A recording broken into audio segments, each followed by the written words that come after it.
మీరు ప్రశ్న ఏదైతే ఉందో అయితే ఎన్నికల ముందు కనుక ఆ ప్రశ్న నేను ఫేస్ చేస్తే దానికి సమాధానం చెప్పాల్సినటువంటి అంటే మీ ప్రభుత్వం లేదు కాబట్టి మీరు పట్టించుకోరు, జనాలు ప్రాణాలు గాల్లో కలిసిపోయినా.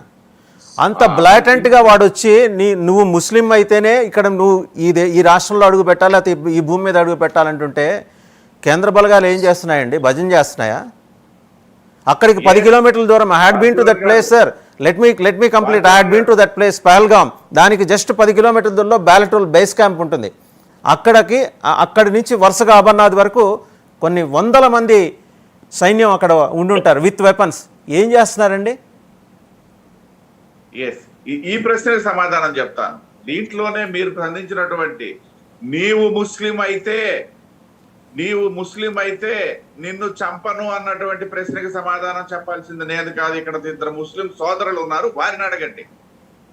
నీవు ముస్లిం అయితే నిన్ను చంపను, నీవు హిందూ అయితేనే నిన్ను చంపుతాను, నీ బట్టలు ఊడదీసి నీ తాలూకా జంధ్యాన్ని కూడా నేను చెక్ చేస్తాను అని చెప్పి చంపినటువంటి వ్యక్తుల తాలూకా ఆలోచన ఏంటి, ఈ దేశం పట్ల వాళ్ళకు ఉన్నటువంటి అంకిత భావం ఏంటి, ఇట్లాంటి ప్రశ్నలు ఏమైనా అడగాలనేసి అంటే నాతో పాటు ప్యానెల్లో ఉన్న ఖచ్చితంగా వాళ్ళని అడుగుతానండి. కానీ దేశంలో ప్రభుత్వం చేస్తోంది మీరు, రాజ్యం చేస్తోంది మీరు.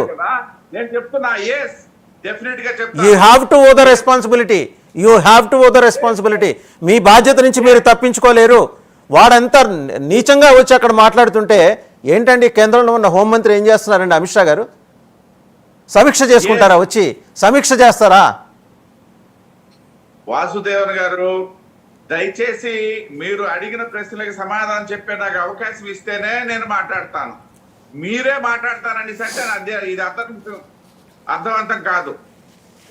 మాట్లాడండి. ఈ దేశం గొంతుక, దేశం బాధపడింది కాబట్టి మీతో షేర్ చేస్తున్నది.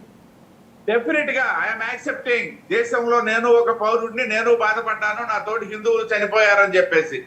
నా తోటి హిందువుల్లో కాలుకు పారాని ఆరినటువంటి ఒక వరుడు చనిపోయాడు. దీనికి నాకు బాధ లేదా? అమిత్ షాకి బాధ లేదా? లేకపోయినట్టయితే మోడీ గారికి బాధ లేదా? బాధ లేనటువంటి వాళ్ళు ఎవరైనా ఉంటే వారికి అడగండి మీ ప్రశ్న. డెఫినెట్ గా సమాధానం వస్తుందేమో. నేను చెప్పేది వీరిద్దరనే కాదు, ఈ మారణకాండకి ఎవరైతే కారకులయ్యారో వారిని అడగండి సార్. మీరు అడిగినటువంటి ప్రశ్నలు చెప్తాను నేను సమాధానం.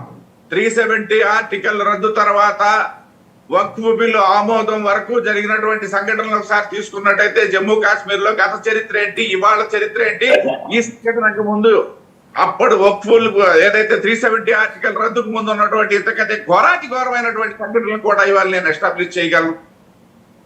అటువంటి సంఘటనలు ఈ మధ్య జరగలేదే, నిన్న జరిగింది. డెఫినెట్ గా ఇది దురదృష్టకరమైనటువంటి సంఘటన. కానీ మీరు అన్నట్టుగా సైన్యం గాని, సైన్యాధ్యక్షుడు గాని, దేశాధ్యక్షుడు గాని, దేశ ప్రధానమంత్రి గాని, మీరు అన్నటువంటి అమిత్ షా గారు గాని ఇక్కడ చేతులు ముడుచుకొని గాని, కళ్ళు మూసుకొని గాని ఎవరు లేరు. అయితే కొన్ని కారణాల వల్ల కొన్ని సాంకేతిక అంశాలు ఉండొచ్చు, దర్యాప్తులో వెల్లడవుతాయి. డెఫినెట్ గా ఈ అంశం తర్వాత ఎవరైతే తీవ్రవాదులు, పాకిస్తాన్ ప్రేరేపిత తీవ్రవాదులు, వారు తగినటువంటి మూల్యం చెల్లించుకునే పరిస్థితి దగ్గరలోనే ఉందని చెప్పేసి హెచ్చరిస్తున్నాం. డెఫినెట్ గా జరుగుతుంది. అయితే ఈ మారణ సంఘటనకి మీరు ఆరోపిస్తున్నట్టుగా లేదా ఎవరైనా ఆరోపిస్తున్నట్టుగా కేవలం కేంద్ర ప్రభుత్వమే కారణము అని చెప్పడానికి అయితే ఎవరైనా సాహసం చేస్తే అంతకంటే అజ్ఞానం మరొకటి ఉండదు. ఇటీవలే జరిగినటువంటి శాంతియుతంగా జరిగినటువంటి ఎన్నికల నేపథ్యంలో అక్కడ ఏర్పడినటువంటి ప్రభుత్వం ఉన్నటువంటి సందర్భంలో కేంద్రం పాత్ర ఉన్నటువంటి మాట వాస్తవమే. కానీ ప్రభుత్వం ఏం చేస్తుంది అనేది ఆ ప్రశ్న కూడా ఇక్కడ ఉత్పన్నం అవుతుంది. మేము అడగట్లా. కాబట్టి మేము ఒకటే sir, I have a question అండి, కైండ్లీ వినండి. ఎన్నికలు ప్రశాంతంగా జరిగితే మన గొప్పతనం.